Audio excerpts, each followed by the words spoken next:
Hey.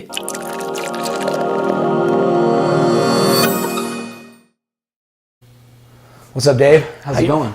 It's good, Marcus. How you doing, man? It's good to be here. Doing all right. I'm glad we finally got to sit down and record this. We talk on the phone all the time, but we never. Right. And you're doing podcasts, and I'm doing podcasts, That's something I've talked to a lot of parents about. And that's why I want to do that extra podcast with parents. Yeah. Because how many times I have conversations with parents that are 45 minutes or an hour long, and we talk about some stuff that I know that other parents would love to hear or discuss in some way. So trying to just get them down on audio, I think, is just a lot of good information that we talk about a lot of times. Well, same with us. So yeah, you've built a business from nothing. Just started it with an idea, which is, to me, is incredible. Right. But the conversations you have with parents, like you said, a lot of those would be of value to other people. Yeah. Me, I get to talk to, Track gives me a lot of free reign. I get to talk to whoever I want to every week, which is really cool. And, I think, you've listened to a couple. I obviously listen to these guys. And yeah. I think it helps us so much. I usually talk to coaches, which is so cool. You kind of, right. I always tell people, they say, well, how do you pick what you talk to them about? I'm like, I want people to imagine we're just sitting at the bar or dinner table. Yeah. And it's just like you're sitting next to me and going, ask him this, ask him this. But my smart friends, I don't mean that the wrong way, but like the guys that wrestled at a high level, the guys that coached at a high level. Yeah. And you're never going to get the secret sauce from some of these guys, but you know me, I'm old, unfortunately, so I know a lot of guys and kind of get a chance to get maybe a little more than just somebody that calls them up with nothing but a press pass. Right. Yeah. Right. Yeah, that's what we were trying to stay away from. It also is the standard questions. Right. Like, how's the program looking? Sure. What are you looking for in a recruit? I remember I asked that 10 times. First 10, I'm going to stop asking because I want a kid with great grades, no behavioral problems, really athletic, works hard, never skips school. You might as well go to the bar and say, what are you looking for in a girl? Yeah, it's always going to be the same thing. Yeah, for sure. Yeah, so. So let's talk about, I'm pulling up this flyer right now. Yeah. So big things happening, changes this year to your event. Why don't you start, tell me a little bit about how this got started. It's super interesting. So in 2012, I was hired by a person. There was a young man that had committed suicide from post-traumatic stress disorder. And 22 veterans a day are killing themselves in PTSD, man. It's unbelievable. Yep. And so anyway, let me so they wanted to run an event to honor him. He was an MMA fighter afterwards. He was like a lot of people that do that, like MMA and wrestling is kind of the closest thing to a brotherhood that you're going to have from the military. Sure. It's also why when we do our events, we never use the word war. Yeah. It's just a pet peeve of mine, but when people are like, we're going to go to war, or that was a war out there. No, it wasn't. Yeah. It wasn't, right? No. Even if you get injured, you're not going to die. Yeah, I think I can't remember what I was just listening to yesterday, and I don't mean to interject, but it was to just reiterate what you're saying. What they were talking about is that it's not the same. It's not the same. You're not going to war. It's not life or death. You're not seeing somebody that is your best friend have their leg blown off next to you. Yes. You're not seeing people lose their lives. They're not seeing things around you and experiencing things that are going to traumatically affect you for the rest of your life. You're wrestling a match. You're doing a fight. It's not the same. And it's stuff you love. Right. Right? Right. You were a really good wrestler. I think I was a pretty good wrestler. We loved it. Yeah. We loved it. Even that nervous energy, that's the thing we probably both miss more than anything in the world. That, the first time that guy collar ties you, okay, I'm in the fight now. Yep. But I'm not in a war, I'm in the fight. Yeah. So anyway, we ran this event, and the people that hired me, they were responding very quickly to a tragedy. Mm-hmm. So they didn't have a 501c3 set up, and they were just kind of the cart was in front of the horse a little bit. So I called Randy Couture. He's a buddy of mine. Yep. And I was like, A, how much do I charge these people to do this? Because I kind of done bits and pieces of it. And then B, how does it work? And he goes, well, they don't have a 501c3 set up. You can't do it because it takes a year and you want to do your event in 9 months. Yeah. So I said, so this is just a dead end? He goes, well, no, if they hire you, we'll shepherd you through the process. Mm-hmm. And I don't want to say what they charged us to do it, but it was significantly less than what they were supposed to. Right. And so you can imagine Well, you started a business from nothing. You can imagine starting a charity from nothing and either saying, hey, this is the Marcus and Dave charity, or we're aligned with the Extreme Couture GI Foundation. Right. Like, one of you gives you a lot more credibility than the other, right? Absolutely. And so we ran that event. It was very successful. I kind of felt like I owed Randy one, to be honest with you. Sure. And he never made me feel that way. Right. I just was like, the statistics show literally how many people's lives we saved with that PTSD event.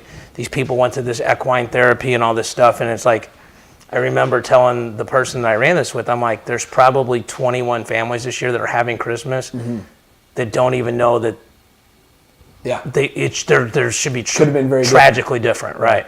So Chris Roseman from the St. Louis Sports Commission, who you know, he talked to me in 2014 about when we had 8 days of wrestling here, D2s, D1s. Right. And he said, I want to have something with wrestling every day in between. Yep. So, Friday, Saturday, then Thursday, Friday, Saturday, we got to fill Sunday, Monday, Tuesday, Wednesday. He had the coach's clinic on Wednesday. We do the all Metro meet on Sunday. Yep. He had something on Monday, but nothing on Tuesday. And I said, I have this crazy idea. Yeah. And I said, what is it? And I had some Missouri Border Brawl. I didn't have a name for it. I didn't, I want Missouri to wrestle the best states from around. Sure. But I need your help. So what Chris does, he gives me tickets to give those kids to come. Yeah. We don't pay them. Right. We don't pay for their travel. They get a discount, and I got to give Corey Musial and Union Station a shout out. They give us awesome priced rooms. That place is the coolest place in town to stay at. You're a 17, 18-year-old. All you gotta do is go to your room and come down the steps to the meet. Yeah. And you've been at that meet. Private locker room. Yeah, right. And exactly. But the meet's so cool, right? Because when it's that's the host hotel. Yeah. So I had this idea. Chris said he would do it, and I was like, I needed buy-in, right? So I went to Eric Guerrero's Hall of Fame induction that summer. And I talked to Sandy Stevens. I said, will you announce this? Because she's the voice of wrestling, right? And Sandy's, I have the best mom in the world, but if I needed somebody to adopt me, Sandy would do it. Right. She's amazing, right? Right. And then I talked to Joe Smith. And my family's friends with John and Tony and them. I said, Joe, I want you to wrestle in this event. And I said, if you wrestle in it, it'll happen. Because you'll get all the other guys. Right. There's no kid that can go, well, I'm not wrestling. And I'm like, well, John Smith's kid's wrestling in it, so how'd you get too good for it, And so those two dominoes happened in June, which were 9 months ahead of time. We were able to market that.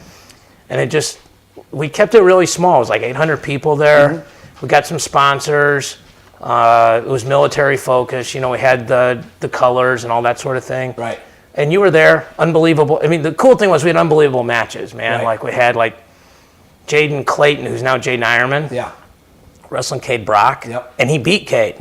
Nobody thought that was coming. Connor Flynn, Joe Smith. Pretty badly, too. 7-1. Yeah. He was. But I knew Cade was in for it because Jaden every day was like, I get a chance to prove I'm the best guy in the country. And I think Cade was like, I'm just going to go beat this dude, And it shows you how important the muscle of the mind is, right? It's the most important thing. Sure. And then we had partnered with Flow Premier League at the time. And that doesn't exist anymore. But we had Ed Ruth and Jake Herbert, which was awesome. It was. And the coolest thing was I gave those guys gear. Most of them had sponsors. Ed didn't have a sponsor, so he wore his Missouri Border Brawl compression top. Yeah. And he folding chaired Herbert in the second period.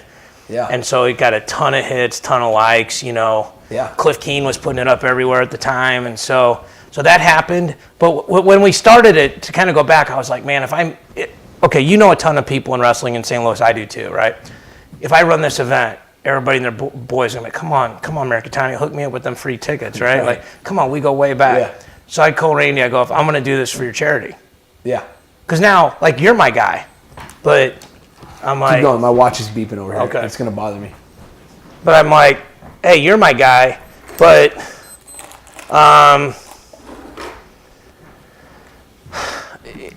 it was like, hey, if I run this for charity... I'm sorry, Marcus. The money's going to somebody with no arms or no legs. Right. Just buy a ticket. Sure. Introduce you to Randy. Yeah. Bring your wife. Yeah. And so it cleaned out a lot, you know? And so that happened. 2016, we didn't do anything because the Nationals were in New York. 2017, we did it again. 2018, we were going to do Ohio Border Brawl, and the people we partnered up there, I'm not going to name names, they're just absolutely incompetent. Well, so we decided to do Battle for Missouri, which was just East versus West, and we worked with Greg Stahl from Misha and made sure we were compliant with everything they wanted. Right. And so then we were going to go, okay, well, we'll do it in St. Louis and we'll do it in Kansas City. For sure. And then I kind of threw a monkey wrench in things. Yeah. We were just going to do it. And then I covered AWL for track. Right. And I saw it and I'm like, these guys need to partner with us. Right. Because they're doing top-down marketing. I'm waving my hands around, nobody's looking at me. It's okay. I'm an honorary Italian for the day. and we mark it up, you know, like, hey, these guys wrestle for TWA, so they're going to buy 25 tickets. Right. And these wrestle for Farmington High School, they're going to buy 25 tickets. Sure. And so I talked to Wayne and Johnny, and I was like, you guys need to just partner up with us. You don't need to run 12 matches. Just run a couple matches. You know, you can help split expenses with us. Right. And so that led to us, we're going to really have three pieces. We're going to have a Battle for Missouri, East versus West. We're going to have Missouri Border Brawl, like our elite Missouri guys like Devin Winston, Josh Saunders, Kairini, guys like that. And then we're going to have a couple AWL matches. Super excited. Alan Waters is going to wrestle Joe Colon. Nice. Levon Mays is going to wrestle Joey LaValle. Nice. And then Jaden Cox is going to be there, either doing a clinic or we're working on something that's kind of in the works. Gotcha. And we're working actually on a 3-style match between two guys. We're 1 period freestyle, 1 period Greco, 1 period folk style. Nice. So that's awesome. I have gotten over my fear of growing. Yeah. And but it's different too. Like you have partners in TWA, right? So right. When you make a decision, you have to think about those partners and not just yourself and their names. Right. And they're well-known guys. Sure. I partner with Randy. It's not the extreme Mirikitani GI Foundation, Right. right? Right. So I want to make sure that it's represented Sure. favorably. And I would rather be small and really cool than big and sloppy. Right. Right. Yeah. I think the same thing, because for me, that's what I worry about, is that as we grow, that the things that we pride ourselves on, you know, like individual attention, low class sizes, you know, really personal relationships. Which you guys do. Yeah, you live that. But as we add more kids and I get bigger, that becomes more and more difficult to do. And so trying to make sure that we don't lose who we are in the process of growing. And we have to grow, because that's the only way it's going to keep being a thing. You know, it's like being a college program, right? When you go to a program and it's not very good, the coach goes, well, look, we're going to spend all our time on you because we need you to place, right? We need you to win it. Right. And then the big program was saying to you, look, we produce national champions every year. You come in, follow our formula. But the thing is, the little program wants to be the big program. Yeah, absolutely. I mean, we did that at Merrimack, right? We went from being like 15th, 20th every year, and when we went out and fundraised and then brought in hammers, and we told them, we're like, this is just going to be a lot more nights. Like, instead of me watching film with 2 guys a night, it's going to be 4 guys a night, 5 guys a night. Right. But here's the other thing, and you know this, the best, you want to be a great coach, get great guys. Right. Yeah. Because they wrestle with each other. Sure. I'm like, Marcus, what'd you just do to me? Yeah. And if you're doing it to everybody, I'm like, all right, let's stop. Right. Marcus, what are you doing? Yeah, and I mean, and definitely in college, right? In youth, it's a little different, because it's like at 6 years old, you don't know who's going to be a good guy, you know? Yeah. But yeah, definitely, you know, when you're trying to build that college team, getting good kids in there that are willing to put in the work, willing to wrestle with each other, have a good growth mindset. They don't think that they're the best in the world already right now. Like, they got to be thinking, I'm here to get better and I'm here to achieve my goals and get further along than what I am right now. Well, you and me could have a whole hour conversation about youth wrestling, and I mean, there's all these videos now about moms and dads going crazy and stuff like that. And you know, I talk to guys like you that do it. You know, like Bricker Dixon, Jason Keck, Cornell Robinson. You know, these guys that have seen all these youth stuff. You know, like you know, like Bonham, Joe Weir, and all those guys. And there's some guys that have really healthy attitudes about it. I don't know the guys I mentioned do. You know, I wouldn't mention them, right? But there's other guys that they're living their second childhood through this kid. Yeah. And they take it personally. Right. And they're screaming at kids. And here's the thing, even if a 6-year-old quits, right? is screaming at him in front of a bunch. Is that the answer? No. And they're looking at it too much as a direct reflection on them. Like, and last night we just had a talk with all of our kids about that you are not your worst actions and you're not your best actions. Who you really are is somewhere between those two. Right? Yeah. Like, think of the worst thing you've ever done. Like, that's not you. That's a bad choice you made. And if you would probably take it back if you could. Same time, think about the best, most selfless thing you've ever done. Yeah. You don't do that every day. Yeah. You can't. I tell people, like, you're somewhere in between that. There's good people that do bad things, and there's bad, like, you know, Ted Bundy probably walked a little old lady across the street one time, right? Doesn't mean he's still not the most awful human being ever, right? And getting, you know, we were talking in regards to after a match, keeping that in mind, so that if you have a bad match, like, that's not indicative of who you are as a wrestler. But that goes probably doubly for the parents. It's like, however your kid performs on the mat has no reflection on you as a parent. Like, it doesn't. And they think that, like, if I see my son, unless he's continuously a poor sport, right?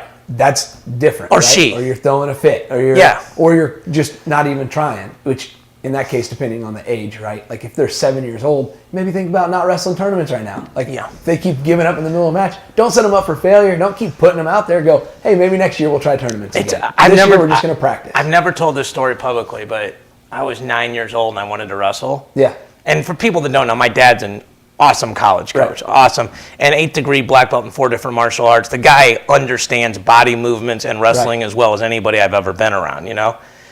And I went to this tournament. I went 1-2. I wasn't very good, and I'm like, you know, like that little kid sniffle. And we go outside, and he's crying. I'm crying, and he goes, "Stop crying." Yeah. He goes, "Stop crying." He goes, "You didn't train. Yeah. You didn't deserve to win." Yeah. And my dad's very Japanese. He doesn't say, "I love you" every day of the week. Right. I know he loves me and my brother, but he goes, "Look, I love you, but you should either train or stop competing." Right. And he goes, "Either way, it's fine." I stopped wrestling for 3 years. Sure. Yeah. I did. And you know what? He never treated me any different. No, that's what it should be, right? Like, but that's an awesome dad. It is. It is. Because a lot of dads will say that, and then if you pick the one they don't want, they're like, come on, they're nagging you into it. And when I wanted to come back, what's cool is my dad had keys to the gym. What was cool is I had a brother who was 5 pounds lighter than me and 14 months younger than me. What was cool was we had college guys who would stick around with us after practice, and I don't want to say beat us up because they, you know, we're 12, but would wrestle with us and beat us and teach us how to get better. Sure. And I'm friends with a lot of those guys to this day. Right. But at the same time, not at the same time, that sounded wrong. Like, also, while that's happening, like, you're not looking at that as a practice where it's this thing you have to go do that's really hard. It's more of like, hey, we're going to stick around and wrestle with some college guys. Like, that's kind of fun. Yeah, that's pretty cool. Right. And then meanwhile, you're getting better and learning wrestling. But it's not a thing where it's like, you have to do this, and if you don't start picking it up, we're going to kick you out of here. And you're not, like, it's not a thing where you're threatening or using anger to try to get some kids to do something. It's more of... It's not productive. No. What's funny is I coached college for 20 years, and you think when you're coaching, you're rational. Yeah, right. And I was at a district this weekend, and I'm watching these guys just argue calls that are stupid. Right. Yeah. I mean, like, there was one where, like, the guy's knees were in, right? Everything was in, and the guy's yelling that it was out of bounds and not a score because this guy got taken down. And I was like, I actually said to a couple of referees, I'm sure I was probably dumb like 10 years ago. I just want to say I'm sorry. Right. And they're laughing. They're like, I go, we think we're rational and we're not. But we're in the fight and we're fighting for our guys and we know how hard we're not jerks. Right. We care about our guys. Right. Right? Yeah, and you want the kids to know. And that's what I've had to do before is, like, softly question a call. It's not because I really want to argue the call. I just got to let that kid know that I got you know you're fighting for him. I got your back, man. Every year, I would go to the Lindenwood Open. It was our first tournament. And in junior college, you have a ton of turnover, right? Yeah. Every year. There's a couple of referees I'm friends with. I go, I'm going to come over. I just need you to warn me. Yeah. Like, I'd whisper to him. I'm like, I don't care what. I think you actually got the call right, but it was close enough for me to come over and argue it. Right. But I'm just going to get a little vociferous now and just hold that fist out and warn me. Right. Yeah, I think that's a good coach knows it's that's why I've said it's a science and an art. Like, you have to have a scientific approach about knowing how you go about doing things. Yeah. But it requires an artistic touch to go, okay, I don't go by the book every time. Like, I have to sometimes go against what I said because certain kids are different and certain situations are different. And you have to interpret the information that you're getting and say what's best for my guy long term right now. Like, what can I do right now that's going to help him in the future? Sometimes the carrot, sometimes the whip. Mm-hmm. You know, some guys really respond to public challenging, like Marcus. You didn't wrestle that great this week, and you're better than that in front of your 30 teammates. Right. Some guys rise, some guys melt. Mm-hmm. I've also always thought this. There's one thing, I was coaching some youth kids for a while, and every weekend I would say, write down, no matter how the tournament went, write 3 things you did well, and write 3 things you think you could improve on. Right. Because it balances it out, right?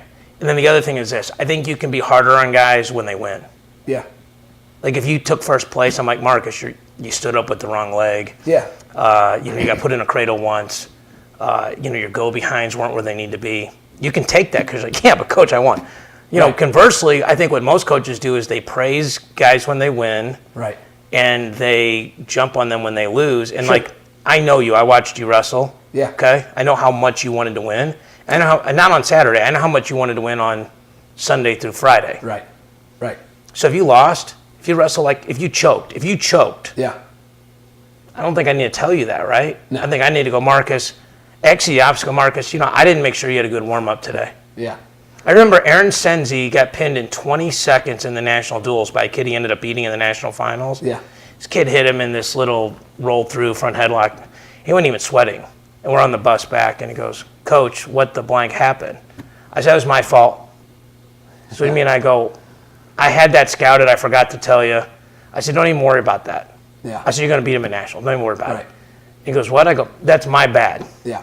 I said, you didn't lose that match. I lost that match for you. Yeah. Well, and it changed completely how he approached the next week of practice because I said it loud enough that the guys on the bus heard him. So instead of somebody going, you got pinned in 20 seconds. Yeah. Sure. Yeah, that gets difficult, right? Because just like I was saying, every kid's different, and you got to know them, and you got to know what they tend to do, because you can't make excuses for kids, but at the same time, you can't let kids beat themselves up over something that's not that big of a deal. It is a big deal, like to lose a match. I get it. Like they want to win. We're recording this right before state. Yeah. There's going to be a lot of matches that really matter to guys. That's right. Every one of them is important there. Yeah. To that person. Yeah. You know what I mean? Like. Well, there's 5 guys that are just happy to be there. Yeah. But the rest of them, right. Yeah. But yes, you're right. But even them, they want to win. Yeah. But they're probably not going to. Sure. And they know that. Right. Like they know that they're up against. They're happy that they did qualify. But at the same time, they're not going there expecting to lose. Like I'm going to go get my 2 matches in and go home. Sure. Get a T-shirt. They'd like to win. Yeah. Right. And some of them. That will cause them to not have a chance because they know that they don't really have a chance. So they're just kind of hoping that something happens to where they win. Yeah. But that's a whole nother talk. Yeah. Yeah. Sure. But understanding the difference between things that, you can always do things better. Like when a match doesn't go your way, there's always things that are in your control. But there's always usually things that are out of your control too. And you have to learn how to differentiate as best you can between the two and focus your energy on the things that you can control. Best piece of advice I ever got in my life about dealing with stress, and I'm 48 years old, so this was a long time ago. The guy said everything in life falls in 3 categories: things you can control. Oh, well, hello there. Sorry to interrupt. I don't mean to be rude, but just a friendly reminder, if you're enjoying the episode, hit that subscribe button, share, rate us, and if you really enjoy it, again, there is a link in the description to go and support financially with a monthly contribution. And it is greatly appreciated. Thanks, Justin Roth, for your continued support. Now back to the episode. Things you can influence, things you can't do anything about. Right. He goes, whenever stuff's stressing you, write them down, put them in which column they are. He said, everybody worries about bucket 3. Mm-hmm. He goes, so they don't do what they can about bucket 1. He goes, here's what you do. He goes, you attack bucket 1. Yep. When you get done, you work on bucket 2. And he goes, and this is how he said it: whoever your God is, you pray about bucket 3 every night. Right.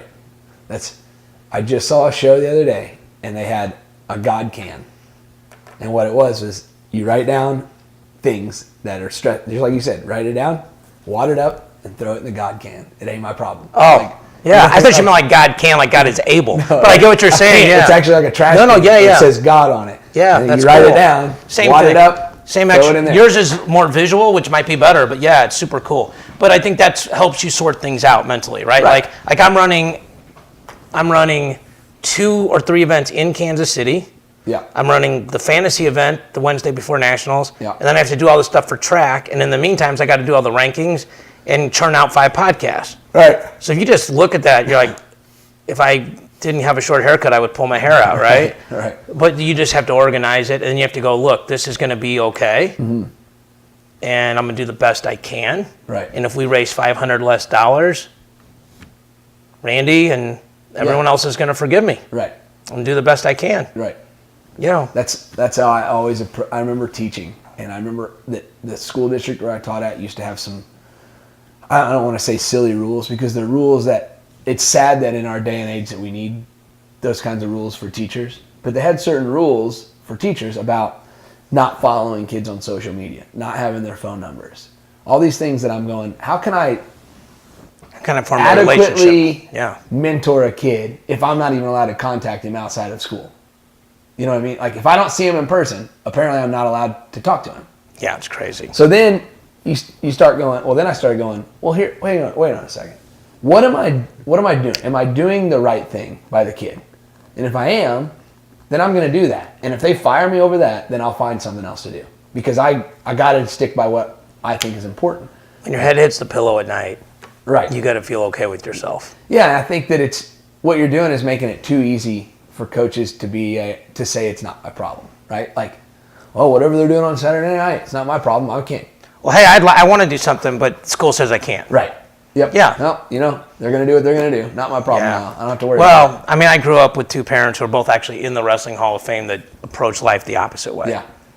They're like, I had a guy come in from town last night, on Sunday night. I was like, hey, coach, I'm just passing through. You want to hang out, grab a bite to eat? Like, he just had some stuff on his mind. Yeah. And that relationship was built not because of the 2 hours a day of practice. Right. Yeah, exactly. And that's, I think that's the most important thing because when you take an invested interest in their lives, they want to do better. It's somebody that's not mom and dad. Mom and dad are going to be there for them their whole lives. But as well as I do, once you get around that middle school, early high school age, you don't want to hear anything the dad has to say. Doesn't, like I always tell people when you're 14, your parents are the dumbest people in the world. Exactly. And by the time you're 25, they're geniuses. Exactly.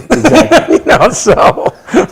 Then you get about 30 again and you start to realize like some things that like just like anybody else, they could do better.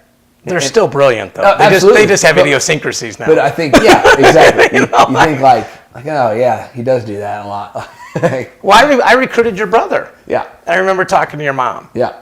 I'm like, I mean, it's cool how many, with recruiting, like, it's funny, like, somebody will go, I'm from this small town, I'm like, I'll bet I do. And what I find funny, too, is even how, and you can say that I'm right or say that I agree or disagree, but how I've noticed that even my parents or any parents are different with different siblings.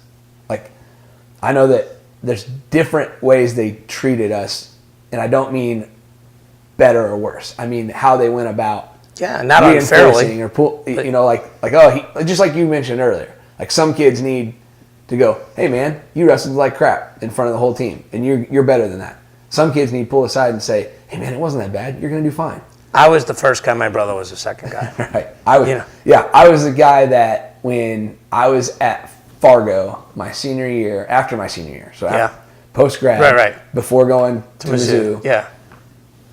Mike Haggerty, at one of the workouts at South Dakota State, before we go up to Fargo, he uses me as an example and says, I can tell by the way Marcus is working, he's here for a reason. This ain't a vacation. This isn't a trip for him. He's trying to get something done. He's trying to medal. To me, that's what I need. Like, that made me work even harder. That made me even Mike more Haggerty determined. believes in me. Because I can't let him down. Yeah. If he thinks that I can do it, then who am I to say no that I can't do it? Like, he Jedi mind tricked right, you. exactly. Yeah. But that's what I thrived off of, and he's the freaking dang good enough coach that he knew that. Sure. He could tell. Yeah. And he probably meant it too. I mean, I'm not saying he just said it just to say it, right? But he probably did mean it. He had 100 kids to pick from. He knew that I would benefit from hearing something like that, and that helped push me to go even further and because I was a walk-on at Mizzou, a preferred walk-on. Yeah. But, still. Yeah. That hangs over your head, like, that back of your mind is always there, like, do I belong here? Because I had to, like, volunteer to come. Like, I wasn't somebody that they called and said, we need you. Sure. I was a guy that said, I want to go here. Yeah. And they said, all right, good, we'd love to have you. I remember, I recruited you, Marcus. Right. I was like, we want you. I know. You chased your dreams, man, and you did great. Well, I know myself, and I like to say that I know myself. At that time, I don't know how well I did know myself, but I knew enough that here's a couple things that I knew about myself. Number one, I was not a year-round wrestler at that time. Yeah. I couldn't be. Like, I knew how when I say I couldn't be, I probably could have. But for me to have the best attitude going into wrestling, I needed to go away from it for a while. Like, I needed to go do something else. But it wasn't like I left wrestling for the summer and then went and sat on the couch and played video games all summer. I was playing travel baseball. I was going all over the place. Sure. Doing all kinds of stuff. But for me, I had to get away to come back and be fresh and get another look and do it again. And the same thing with my trepidation with going to Merrimack, going to Missouri Valley, going to McKendree, these places where I was recruited to go, was, number one, not so much with Merrimack. With the other ones, that's like a 4-year school. You're not leaving. I'm most likely not leaving. You're not leaving. Even though the coaches will tell you, right? Like, no, hey, if you're doing really well and you want to transfer, why would they let their best guy go? They don't want to do that. I have to let the best guy go. And I want you to succeed. But my fear with those was I have a very hard time quitting anything. Walking away from it. Good, bad, or indifferent. It doesn't matter. Like, it doesn't matter if it's, I'm doing really well here and I need to go. I'll have a hard time going, yeah, let's start the paperwork. Let's get the process started. I don't know. It's just easier to keep doing what I'm doing right here. Like, doing this, like, I'll stay here. Sure. And not that those places are bad or anything like that. No, but my worst fear was that if I'm going to commit 5 years to wrestling at an intercollegiate school, I don't ever want to look back and go, oh man, I did really well. I wonder how I would have done at the top level. Like, it's like I felt like I could always go back. I could always go. You can always go back. This was too big of a jump. I can go back to the IA, JUCO, I can drop whatever. back down to something else. Sure. But I felt like I was going to have a really hard time going the other way. No, it's fair. Yeah. So that's kind of knowing myself and trying to know what I needed and I think that that's a hard thing to do for a 18-year-old kid. I mean, it's you're old enough to vote and smoke cigarettes, but it's really hard to be introspective and know who you really are and what you need and stand up for it. That's another thing. It's you might know what you need, but you have these coaches that have been doing this for so long saying something else, and it's easy to go, well, maybe they're right. Maybe I don't really know myself. But that's always the conundrum, right? Right. Yeah. Yeah, and that's the fun, and that's why I'm excited about. I've never formally announced this; it's not official or anything, but I believe, as far as I know, that I'll be coaching at Fontbonne University's new program as assistant coach. Oh yeah, you told me about that. Yeah. Yeah, and that's been a whole new experience, right? Learning all of the eligibility rules and all that stuff. Now, what's great about D3 is we don't have a lot of the restrictions because there's no academic or athletic scholarship. Right. So it's all merit based. So for me, I actually like that. Right. Especially when I'm recruiting most of the kids that are coming through my academy. There's not an unfair, like, well, I want this kid more, so I'm going to give him more money, and then this kid feels slighted because he's been there longer. Why would I not offer him money? No. You know what I mean? It feels much more democratic, right? Yeah. Right. And also with that, we can recruit everybody. We don't run out of money. Like, we can say, we want you here, but if you can't afford it, then we get that that's, Right. We don't have to have favorites. We don't have to get as much into the political part of, who we got to decide on who we think is going to be our best investment. Sure.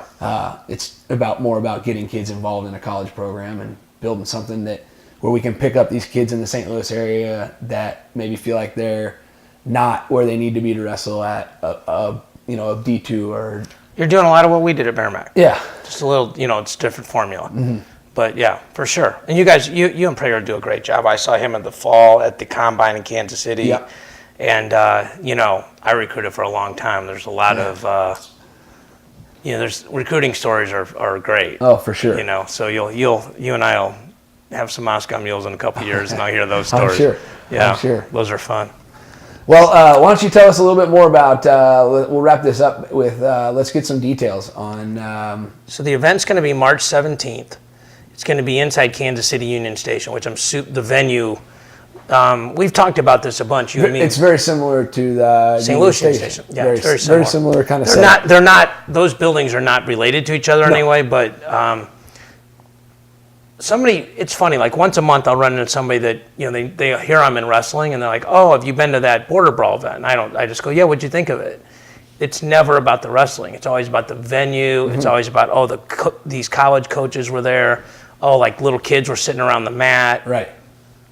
So what I figured out was if you put something in a great venue, yeah, it's like a really nice 5-star restaurant. If the meal's not perfect, right, you're still good with your wife, right? Because you took her to the 5-star restaurant, right? Right. So the venue I'm super excited about. We've got sponsors like the Tyrone Snowden Woods Wrestling Foundation. We've got sponsors like Nike. Got sponsors like Hoppy's Gun Company and a bunch of other people that are helping us out. And so we're doing it there. It's going to be some, like I said, some Battle for Missouri matches, some Border Brawl matches, heavy Mizzou influence on the pro matches. Yeah. But, that's one, Mizzou's a great program. And two, we're in Missouri. Right. We want to sell tickets. The tickets are at nitrotickets.com, one word. And, I can give you the stuff after that, but our video is right on the main page. Right. I want to thank Jay for that. You just scroll down to events, and we're right there. You just click on it, and you can go right through and buy tickets. And then also, like, if people want to be donors or sponsors, we have sponsorship tables there and things like that. I know TWA is donating, like, a clinic or a camp. You guys are helping us with some Kyle Snyder shoes and things like that. Yeah. You're actually coaching with my dad. Right. That wasn't fun at all last year. It was a blast. You're sitting between my dad and Randy, and I walk by, and you're like, I'm good. Yeah. So Randy will actually be coaching the Kansas City side this year. We've just decided he'll always coach the home team. Right. Just to keep it fair. Home team Randy advantage. Yeah, exactly. So, and Jaden's going to be there. Randy's talking to Tyron Woodley about getting him to come in. So, but what people should know is a lot of people will compare our foundation to the Wounded Warrior, and nothing for or against those guys, but they have more overhead. Randy's gym people actually run the foundation, so there's no overhead to the charity. Yep. And our ticket sales cover the event expenses. So if Katie donates $5, that $5 is going to go to a veteran. It's not going to go to overhead. Yep. And so we want people to know that when they donate silent auction items, we have unbelievable silent auction stuff going. We've already gathered up about $7,000 worth of things. That's awesome. Yeah, it's going to be cool. We're going to do like some as raffles. Like we're having like a couple weekends in Kansas City, a couple weekends in St. Louis, like hotel night, breakfast, lunch, dinner paid for. Nice. One in Kansas City, it's hotel, breakfast, lunch, dinner, and $50 shopping at this Made in Kansas City store. Awesome. So you kind of get some cool souvenirs. Yeah. And like, if you're a guy, you just take your girl in, like everything's taken care of, you know? And men, like, we put them in order for you. Here's you take her to breakfast, here's you take her to lunch, here's your gift card for shopping, here's dinner, here's a place for drinks, here's your room key. All you got to do is get there. Bid on it and win. Yeah, right. So we're doing a couple of those, and I think what we're going to do those as like a raffle or buy it now. Okay. Because we just want those things, we want them to go. Yeah. But those companies have all donated, and they'll all be listed in the program. And I'm excited about the wrestling. I want to see Alan wrestle Joe. I mean, obviously Joe's a favorite, bronze medalist. Yeah. But Alan's tricky, man. Yeah. And we know we're going to be 1,000 people going crazy for Alan. Right. Exactly. So I mean, I'm sure I'm going to hear that MIZ chant. And I'd be disappointed if you didn't. Yeah. And Kansas City showed out when I was at the dual meet at Park Hill when Park Hill wrestled Liberty and then Mizzou wrestled Virginia. Yep. So we're going to get in contact with Coach Smith, and what we're going to try to do is work out a deal where people that came to that meet, if they come to our meet, we're going to make a donation to the Missouri Wrestling Foundation. Gotcha. So, like you're an alum, you're like, well, I would go, let's just say you weren't helping us. Like, well, I would go to that meet anyway, but now a portion of my ticket's going to go to Missouri Wrestling Foundation. Yep. that's a win-win for you. Sure. You know, you can support the program, support the charity, Right. and go have a cool time. Yep. So, yeah, we're excited about it. We'll keep trying to grow. I told Randy, in 10 years, we're going to make $100,000 on this event. Heck yeah. Well, because, I'm with Track Wrestling. Track's owned by NBCSN. Our goal in a couple years is to be televised. Right. So, just to reiterate, March 17th. Yep. Starts at 3 p.m. Yeah. Doors open at 1. Yeah, for sure. Get there early, hang out. Free parking. Your parking. ticket includes free parking, which it's St. Patrick's Day because it's crazy down there. Yes. So we paid for the lot. Right. Your ticket includes free parking. 1,400 spaces. So you can get there. Get there early. Go hang out and do some. And then even if you want to go run around Kansas City afterwards, you can just Uber in your car. Because if you try driving around down there afterwards, it's going to be a zoo. Crazy. Yeah. Trying to look at what else we got. So nitrotickets.com. You can get the tickets. Tickets are $10 at 5 more at the door. So get them ahead of time. $10 to $40. Okay. 10 in the back, 40 in the front. Gotcha. There's also VIP tables. Different levels of tickets. Yeah. But they're all $5 more if you wait till at the door. Right. Okay. So get them ahead of time. In conjunction with the American Wrestling AWL. If you haven't seen that, go check it out because there's a bunch of good matches on there as well. Yeah, well, I want to thank Wayne Boyd and Johnny Ruggiano from those guys. They've been awesome. They're doing their social media marketing. They're going to have all their Titan Mercury guys tweet, and I barely tweet. I know it's not cool to be on Facebook because I'm doing it, right? but those kind of things. But that's where the people that we're marketing to are on. Yeah, you got to get on Twitter and Instagram and Facebook and all that stuff. So we've got kind of a small, I don't want to say army, but a small group of people that are really, doing this stuff. Right. And, we've had just super cool donations. Like I went to a float company yesterday, Buoyant Spa, give them a shout out in Chesterfield. They're going to donate, they donated 6 floats, but they're also going to do a thing where veterans can come in free on one Monday a month and float for free. That's awesome. It's amazing. That's really cool. That is, the coolest part of running this stuff is the karma and stories you get. Yeah. Like I tell people there's 3 kind of people that contribute to this. There's people that are my buddies. Right. There's people that love the veterans. And there's people that love wrestling. Yeah. Like there's some people that just love the veterans. They're like, I don't really care. Right.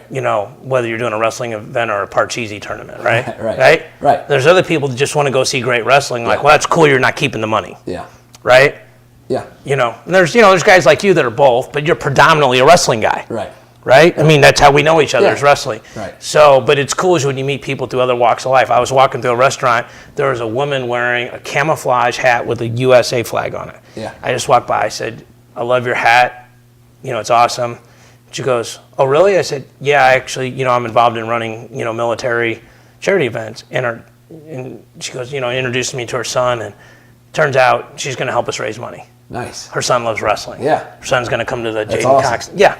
It kind of gives you a reason to talk to people. Right. Oh, yeah, for sure. And I walk up to veterans now, like you see the guys running the Vietnam hats and that kind of stuff, or people in fatigues, and I just go, thank you for your service. Yeah. And what's amazing is how many times those men and women don't hear that. Oh, yeah, for sure.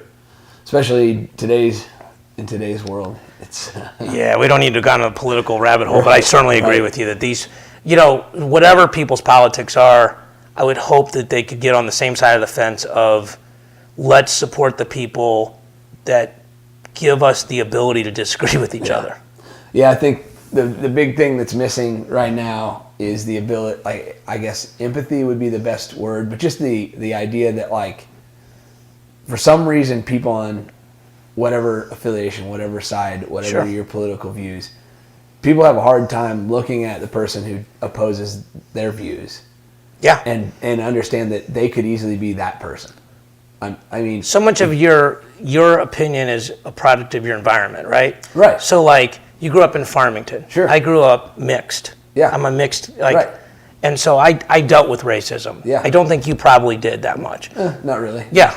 Right. Okay. I mean, like, it's. I guess on the extreme end of, like, because I'm so blonde, people used to ask if I was albino. So, right. So a little bit, right? But I'm saying, like, but probably less than me and my brother did, definitely. right? Yeah. Like you talk to a woman, they a completely different life, right? Right. I saw this video where a guy was holding up a can of Diet Coke or bottle, and on one side says Diet Coke, the other side says all of the ingredients, and they go, "What do you see?" And you guys see Diet Coke, and the other people, I see sodium benzoate or whatever Right. else. Like, but you're looking at the same thing. Like, yeah, we know because we know it's a Diet Coke bottle. Right. But sometimes it could be how you feel about subject X. Right. And I'm amazed. Like, my group of friends is very politically and socially and ethnically diverse. And you pick any subject and there'll be 5 posts on why it's awesome and 5 posts why they hate it. Right. And I'm like, you know what's crazy? I know these 10 people would all get along with each other. Exactly. Yeah. And that's a talk that I was having with somebody the other day was like, man, I just don't know what's going to happen. Like, I feel like everybody's divided more than ever. And I'm like, only in the fake worlds. Like, yeah. When you go out on the street and you go out to eat, are you like fighting with people? No, exactly. You're only arguing on Facebook and Twitter. Like, if you and me pick 10 subjects, we're going to probably disagree about 2 of them. Yeah. Right? I mean, for real, like, if we go through it, but it's not going to change. Right. You're still my guy. Yeah. I still love you for what you do to help my charity events. Mm-hmm. I'm proud of what you're doing with your club. Right. If there's any, this everywhere. I'm like, hey, if there's anything I can do to help you, let me know. That's one of the reasons we're friends. Yep. Like, I don't care how you feel about subject X. Right. I care that you're a good person. Right. And I care that you care about me. Yep. And sometimes it's just that simple. It doesn't need to be more No. He feels this way about political subject. I'm like, cool, fine, whatever. Yeah. I guess when we vote, we cancel each other out. Fine. That's what I was going to say. Then we can go watch the game together. Vote, and that's why you go vote in not anonymity, but you're private. Like, you go to a little booth and you don't have to tell anyone else how you voted. Like, we're going to go do that, and then we're going to go nerd out and pull up the World Championships and watch it together on our laptop. Right. And wrestling is one of those places. You can see it, like, because there's so many people in our community from vastly different backgrounds, vastly different political views, vastly different points of view. Socioeconomics. But when they get together and watch a wrestling tournament, nobody cares. Nobody cares. Nobody they just want to see some people get after it. I will say this. I think so many racial problems in this country, it's impossible, would be resolved if everybody had to play in a sports team for a year. Yeah. A lot of it. Yeah. Well, because, like, I recruited you because you were good. Right. Not because of anything else. Exactly. And the guy next to you might have been a black guy, and I recruited him because he was good. Right. Yeah. And the guys that didn't start because they were almost albino. They didn't start because they weren't good. Right. Well, I mean, it's not race, but if you just look at, like, Anthony Robles, nobody was going, well, he's only got one leg, I don't know. Yeah. No, it's like he wins matches, he works hard. And he's an inspiration. Why would I not want him? Yeah, right. You know? Yeah, for sure, man. And I think that's a lot of, just like you said with the Diet Coke, though, shifting our perspective to see things. Like, I think it's just it's lazy. It's really lazy. That's a good way to say it. It's lazy to look at something and just take it for what you see immediately. Or just being unwilling to see the perspective of others. Sure. Yeah. Like, you might disagree with them, but, like, I think you're a smart guy. Yeah. Okay? Like, I believe you're a person of intellect. Sure. So if you say... I appreciate it. I think that you're being nice, but okay. No, it's true. I mean, about certain subjects, like all of us, right? Like, I'm not going to ask how quantum physics work. Good. Okay. I don't even know if I can spell quantum physics. Right. I mean, you got very cool, elaborate software here for our podcast, better than mine. So, but, if I say to you, there's something that I believe in and you fundamentally disagree with it. Yeah. Like, Marcus, I respect you. Why do you feel that way? Yeah. Now, you might not change my mind, but we don't have to have a fight about it. No. Right. Well, I think that's also a very valuable tool when in the realm that I work in of trying to get kids and parents alike to change habits that they have that are maybe detrimental to what they're actually counterproductive to what they're trying to do. 100%, right? But I can't just go, oh, he's a freaking idiot. Right. Because no parent is out there making decisions that they think is going to hurt their kid. You know what I mean? Like, I wouldn't say no, very few. They think what they're doing is right. Exactly. For the most part, the vast majority of parents, everything that they're doing is because they think it's helping their kid. If I stop and take that approach, it's way easier to not get knee-jerk, mad reaction of like, oh, that's freaking idiot. Get out of here. I don't even want you here. I'll give you a super easy example. I had a client one time walk in and she had 9 credit cards open, right? She had not a Visa and a MasterCard, but like a JCPenney and a Victoria's Secret and a Lowe's and all these cards. And I said, ma'am, why do you have all these cards? She goes, I'm trying to build my credit. Yeah. And I said, what? And she goes, well, I was told if I open all these cards and I keep a balance, it'll build my credit.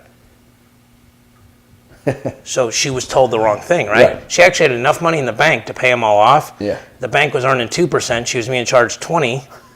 Right. You know, and you have to very kindly say you should probably smack your friend up the side of the head because they're costing you 18% a month on $20,000. You know, it makes you wonder. Like, also, did she misinterpret the information? Maybe, because part of that isn't terrible, but as a whole, that approach is pretty bad. Clearly, it's wrong. Right.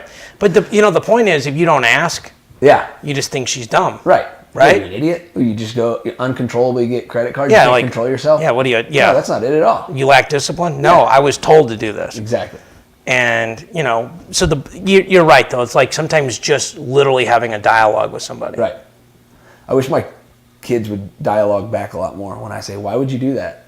I think they think I'm being sarcastic. Like, why would you do such a stupid thing? I don't mean it. Like, I really am asking you. Why do you, like, what's your reasoning? Sometimes it's the language, right? If you say, help me understand, right, or what were you thinking when you made that decision? Yeah, I have to go back. I go, why are you doing that? And they look at me like, oh. I'm like, no, I'm serious. Right, but the tone is like, I go, why would you do that? As opposed to, why would you do that? Very right? rarely am I ever. No, but I mean, like, but they might interpret the loud one because you're the coach. Yeah. Hey, I'm not picking on you. I'm being serious. Like, I really want to know, like, when you do this, what do you think is happening? Like, why do you think you're doing this? Oh, when I do this, I feel like that I can do it. Okay, well, now I can help you more because I can explain to you in the context of how you see it. Sure. Why you should do something different. Right. You're trying to accomplish. I see why you. Just like you said with the lady with the credit cards. Like, once you tell me why you're doing it, I have a better understanding of how you're thinking. And also the negative stuff goes away. You don't lack discipline. You're not a spend crazy person. You're not an spending your paycheck in the the mall every Saturday or on Amazon, right? Exactly. Like, it's trying to find common ground, trying to find understanding. I think it's important in anything in life, whether you're trying to have a significant relationship, whether you're trying to be a good parent, whether you're trying to be a good coach. I mean, like, I had somebody ask me one time, like, why do you do this for the charity? I had to really think about it. Yeah. Because sometimes you just do stuff every day. And you know what I said? I cannot thank veterans enough for letting me live my life. Right. And I trust Randy. Yep. That the money's going where it's supposed to go. Right. Yeah. I think that's a similar thought that I have with, Ben. Ben Askren is one of the co-owners of my academy. And, besides just investing in the academy, like, his tutelage and mentorship of how to do this alone is worth so much that anytime that I do something for him, he's willing to, like, pay me for my time. For instance, like, I do some maintenance on his website. He wants to pay me for it. And I feel so wrong because in my mind, the ledger is very unbalanced already. You know but he doesn't see it that way. He doesn't. That's my point. Yeah. Is he does. I know he doesn't. Right? Or else he wouldn't offer to pay you. Exactly. It's very simple. I always feel like I'm in that debt in a good way. But it makes me. The reason I'm bringing it up is it makes me feel like I owe it to not just myself, but I'm accountable to other people, and I got to do my best on this. It's a form of respect, ultimately, right? Like, you respect him, I respect Randy. Yeah. And that's the cool thing, like, I'm able to tell people is, look, this is how the foundation works. Yeah. This is where the money doesn't go. Mm-hmm. This is where the money does go. Yeah. Those are significant differences. Sure. Yeah. That's the thing. I mean, there's been several times that in the last 3.5 years that we had ample reason to shut this down. Like, hey, we tried. We gave it a go, and we still aren't where we need to be as a business. As far as turning a profit and making the money that we need to make this a sustainable thing. But at the same time, like I said, I feel like I owe it to them that I have to give it my best shot. And as long as there's still a chance, then I'm going to keep fighting to make it happen. Yeah. And now I'm glad we did because we're turning that corner. Turning the corner, now. We're finally getting there now.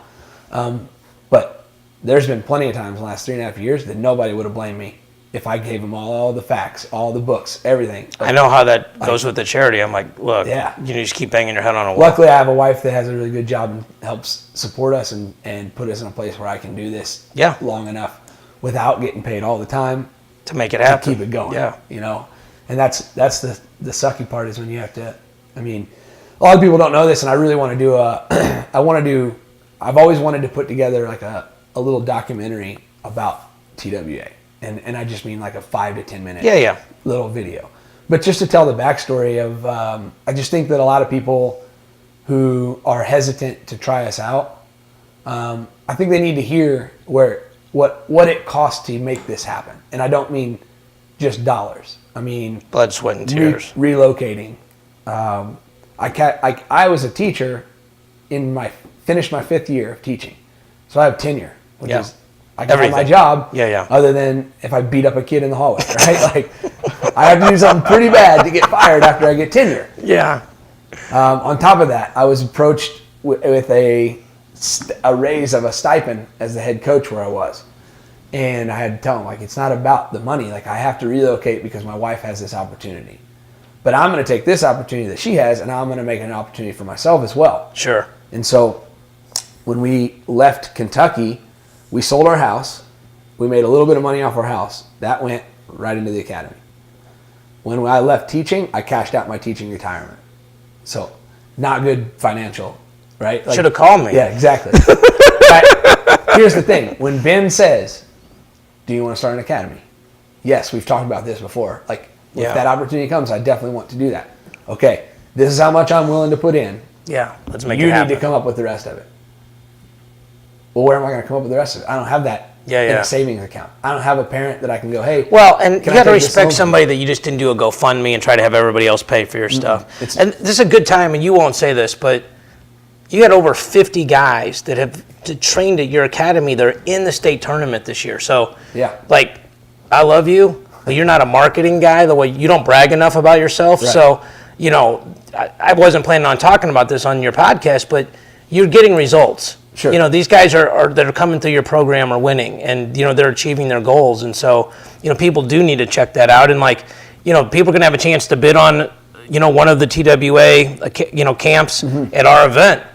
You know, so, I mean, I really hope people, you know, obviously there's a lot of good coaches out there, but, you know, I know you take time with your guys. I know you care about them. I know you're not living your second childhood, right, like working out your frustration on these kids. Yeah. Well, I mean, there's that happens. Sure, absolutely. Yeah. I can name some. Let's not do that. It's been pleasant. This has been fun. Let's not do that. And most of the ones I'm thinking of are bigger people that are not from around here, and they definitely most likely don't listen to my podcast. But I'm not going to call people out. But, you know, I appreciate the kind words there. And well, those are just facts, though. Yeah, and I appreciate it, though, because, like you said, because I don't like saying that stuff, just because I always feel like a hypocrite when I'm telling kids that I don't care whether you win or lose. I care about what you're doing. But then I'm going to turn around on Facebook and tell you about all the kids that win. You're going to have to learn to come to grips with that if you want to be a good recruiter. Well, I've started to do, like, you're going to have to. I've started to be able to get over things. I mean, it wasn't that long ago that I didn't want to put out videos because I was self-conscious. And now I'm just like, I don't care. Whatever. Yeah. I'm going to put it out. Somebody's going to like it. Some people are not going to like it. Some people are going to not care and not even watch it. But you should realize is 99% of the world don't care anyway. Exactly. So do what makes you happy. I think that we've had a good talk. For sure, man. We're right at about an hour. So NitroTickets.com. NitroTickets.com. NitroTickets.com. Get them March 17th at Union Station in Kansas City. We got the best kids from Missouri for sure, and then the bordering states. And then some senior great Mizzou level alumni. guys. Yeah. And it's going to be awesome. Pomp and circumstance, Kansas City Union Station. Yeah, it's going to be, Randy's going to be there. You know, Jaden's going to be there. It's going to be giving away free punches to the face. You can just walk up and ask for rear naked chokes. No marks. Okay. Just rear naked chokes. No evidence. Yeah. Just waivers. That's way better. Waivers and blackouts. Somebody talking about, I think it was Chael was talking about that one time about being somewhere and some guy came up and asked him, like, will you choke me out? Like, I just want to say I got choked out. And then I think he said that somebody else had that happen, and then the person sued him. Yeah. It wasn't him. It was he was talking about some jackwagon. Right. Yeah. But that's nuts. But anyway, great talking to you, Dave. Thanks for stopping by. No, man, it's been fun. It's fun to be on the other side of this. Right? Yeah. So, I appreciate you helping us promote it. I appreciate everything you do, man. You put the literature together, donate to our cause every year, and when we do what we do, it's awesome to be able to count on guys like you. So we really appreciate it. Heck yeah. Awesome. Good talk. Thank you, man. See ya.